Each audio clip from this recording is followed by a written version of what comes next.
Hello বন্ধুরা, আজকে একটা নতুন জিনিস তোমাদের দেখাবো। আমরা তো আমাদের ঘর ছাড়ার ভিডিও দেখিয়েছিলাম। এবারে ঘর কেন ছাড়া হয়েছে তার আসল কারণটা আমরা দেখাবো। এটা সারপ্রাইজ ছিল, আর আজকে তার বিশাল একটা কাজ হচ্ছে। তোমরা দেখতে থাকো কি দেখাচ্ছে। এই যে ইট দেখতে পাচ্ছ, আর নিচে পাশাপাশি কাজ হচ্ছে এই রডের।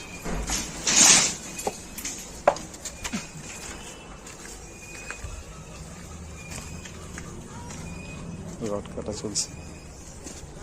কাটা চলছে, আর এবারে দেখাবো আসল জিনিস। এটা পুরো সারপ্রাইজ ছিল। হচ্ছে যে কারণে আমাদের ঘরটা কমপ্লিট হতে চলেছে। এখন ছাদের কাজ হচ্ছে, ছাদ ঢালাই হবে। আর এই দেখতে পাচ্ছ ঘরের মধ্যে পুরোপুরি সবই একদম কাঠ মারা কমপ্লিট হয়ে গেছে। ছাদে উঠছে, রড বাঁধার কাজ চলছে। এই পুরো ছাদ আমাদের রড বাঁধা চলছে কাজ। মিস্ত্রিরা সবাই কাজ করছে। এই যে বিমের রড বাঁধা হচ্ছে, বিমের রড এগুলো ব্যালকনি আমাদের। আর এই পুরোটা দেখতে পাচ্ছে এখান, এটা আমাদের সেই ওই ধারের ভায়োলেট কালারের রুমটা আমাদের ছিল, কিন্তু এখন আর নেই। এখন এটাই আমার বাড়ি। 15 তারিখে আমরা ঢালাইয়ের একটা প্রস্তুতি নিয়েছি। তো তোমরা দেখতে পাচ্ছ আমরা এখন ছাদের উপরে আছি আমাদের। আর এটাই ছিল সারপ্রাইজ, মানে আমাদের সেই পুরনো ঘর ছাড়ার সারপ্রাইজ এটা।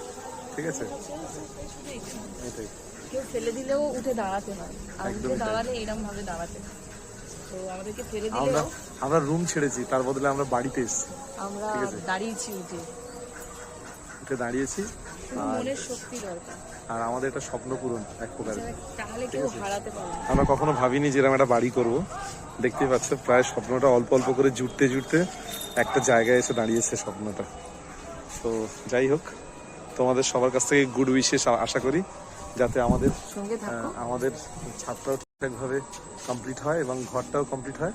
আর এবার থেকে আমাদের ভিডিও হবে এই ঘরের ওপরে, মানে ঘরের সিরিজের ভিডিও আসবে কন্টিনিউ।